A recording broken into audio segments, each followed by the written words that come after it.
So the more well-known saint in the West is obviously John Paul II. Now, many traditional Catholics have problems with John Paul II, and many of those problems are valid.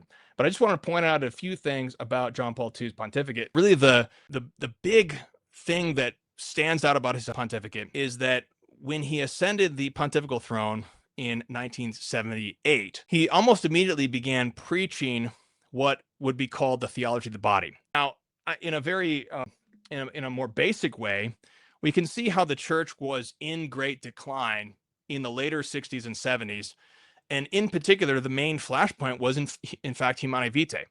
And so many Catholics had abandoned the practice of the faith in regards to being open to life. And John Paul II became the great champion of Humanae Vitae through the theology of the body.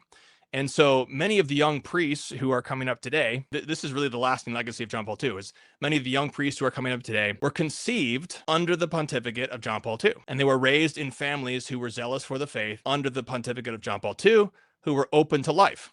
And they were zealous for Humanae Vitae. So this is something that I think this is the real lasting fruit of John Paul II's pontificate, is in those young priests, because of those families who lived during that time and embraced Humanae Vitae.